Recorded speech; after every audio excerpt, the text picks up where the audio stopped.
Welcome back to SCTV. I'm Maddie Hays. And I'm Arya Nowroozi, and we have a lot of videos for you this week. They're mostly sports videos, so hang in there if you like sports. For our first video this week, SGA elections were last week. Let's see who the candidates were. This week was the presidential student government election. Let's meet the candidates and see why they're running. I have a bunch of leadership positions on campus. I've been in student government since freshman year. I also did it in high school. I just think it's a fun opportunity. I'm currently junior class president, and I just want to keep representing the students the way I have been for the past 3 years. I have had a lot of other leadership positions on campus outside of SGA. I'm currently the Panhandle president, which is super fun. And so I feel like those leadership skills would work really well on SGA. Also in high school, I did student government, and I was president all 4 years. So I was like, might as well try again, and see what happens. I'm running because I think the president needs some student athlete representation. And with me being a student athlete, I kind of want to give us a voice since we make up a lot of this campus. Voting closed on Friday, and it was announced that Michaela Paulson will be the next SGA president. Mainly, she looks to continue working on sustainability. Well, there's a lot of things that we're looking at changing. One thing is continuing sustainability. That's something that I'm really big on, and I'm on a committee for that currently. So there's a lot more things that we're looking at with that. There's things within our constitution we're looking at changing right now, but that's a whole SGA group thing. And then just making sure that more student voices are heard in terms of other things and problems that we have. Caden Kingery was also elected vice president. Reporting for SCTV, I'm Sam Campin. Congrats, Michaela, for winning the elections. Our next story, I was able to cover the current research that Dr. S and some students are doing. Sounds really cool, so let's check it out. A project that reaches beyond Simpson's scope is just getting started.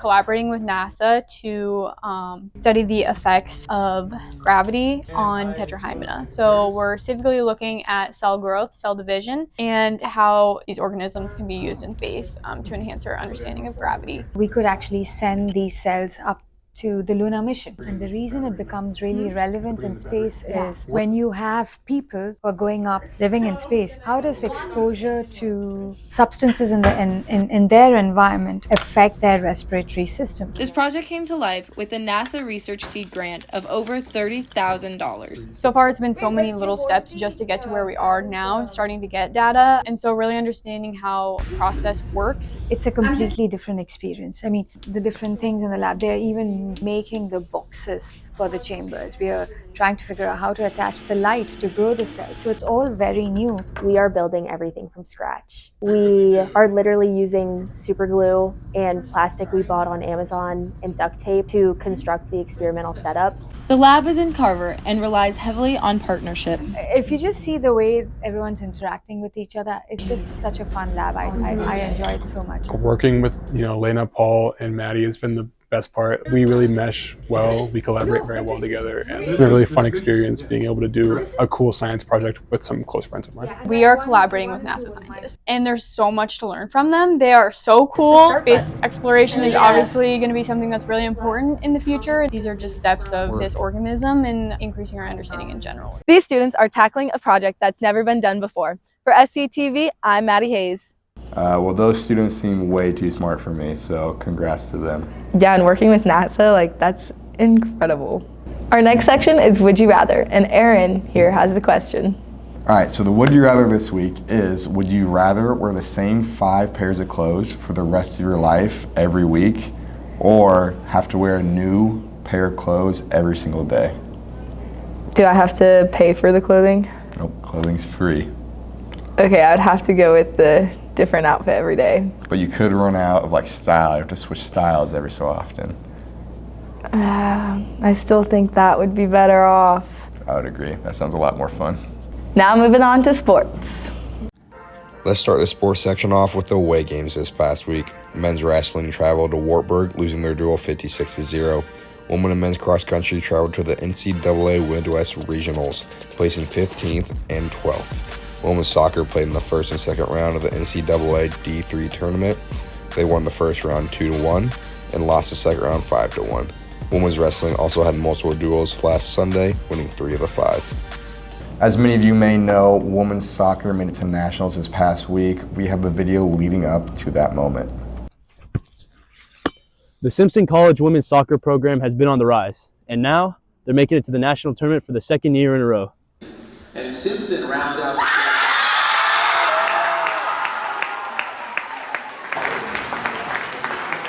The Storm's third appearance in the tournament was possible with a bid through the NCAA selection show. They play Wisconsin lacrosse in the first round, a rematch from last year's tournament.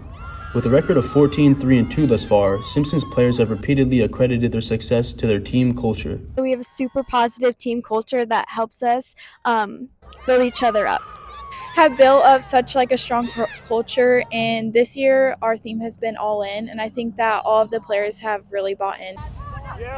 It goes without saying that a team can't function without a good coaching staff, and Simpson doesn't seem to have any problems with Jeremy Reiner at the head of the ship. I think that our coaching staff has had a major impact on how successful our team is this year. They are all super encouraging and are always building our confidence up, and they also always make sure that our practices are high intensity. Making the tournament is a huge accomplishment in itself, but this team has been here before and looks to make even bigger waves this year. There's energy where it just doesn't feel like it's our last day. So anytime you get a team that's worked this hard all year and really come together since mid-August and is still this hungry and competitive, I think we've got an edge on some other teams late in the year here. We were able to kind of pull ourselves together to become regionally ranked and nationally ranked. So we're just really excited that we get the chance to compete at the national level again. Storm on 3! 1, 2, 3, Storm! You can watch Simpson take on lacrosse this Saturday at St. Louis, Missouri, or you can watch on the Simpson Athletics website. I know I'll be watching. Reporting from Indianola, Arya Nowroozi. Quite a successful season for the women's soccer team. Our next story is football. It was senior day this past week, and Rob tuned in. And now time to take cover. Here comes the Storm! It was senior day on Saturday for the Storm football team as they faced off against Luther. Simpson was looking to go undefeated at home for the first time since 2003. It was a slow start for the Storm as Luther got out to a quick 7-0 lead. But the Storm struck right back with a 44-yard touchdown pass from Jay Jensen III to Noah Craycraft, tying the game up at 7. But Craycraft was just getting started as he then added a 6-yard touchdown catch in the second quarter and a 13-yard snag in the fourth, giving the freshman 3 touchdowns on the day and giving Simpson a 21-7 lead. The Norse were able to cut the Storm lead to 6 on the next drive, but it was Storm center Joe Bream with the 5-yard rushing touchdown to give the Storm the 29-15 win.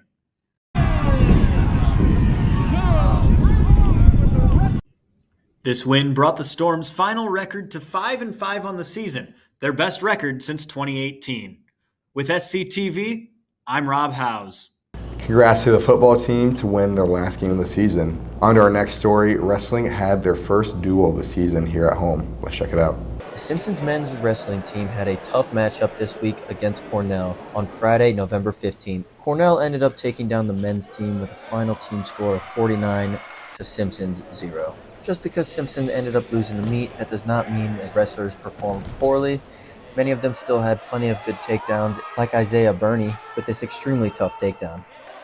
Noel Torres also has a very good takedown attempt, but was sadly unable to capitalize. Later on in the match, he also had another very close attempt, but was sadly unable to finish the job.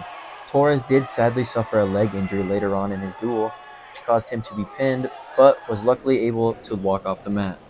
Mazen Rafa was up next, wrestling at 165, and had some phenomenal takedown defense throughout his entire duel. Another phenomenal takedown by Caden Elliott to score a quick 3 points early on in his duel.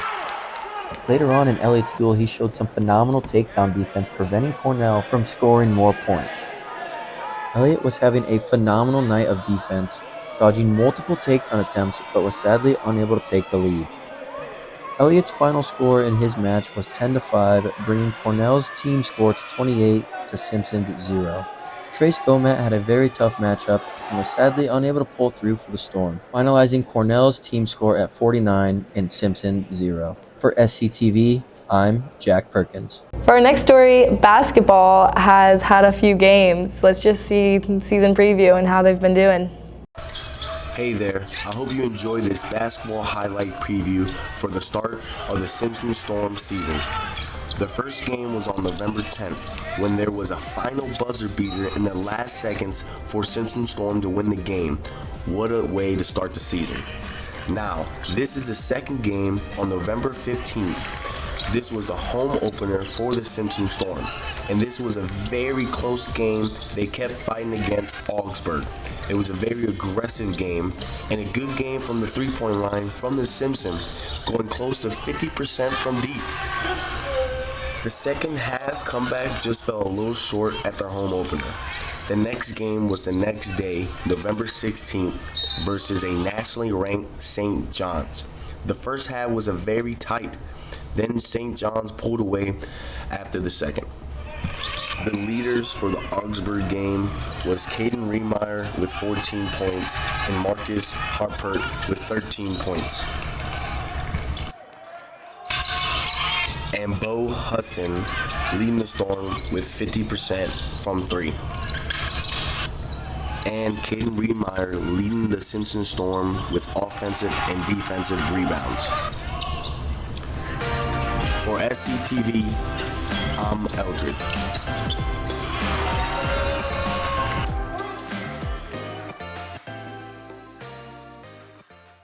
All right, thanks for tuning in to SCTV this week. That's all we have for you. I'm Maddie Hays. I'm Aaron Wilkins.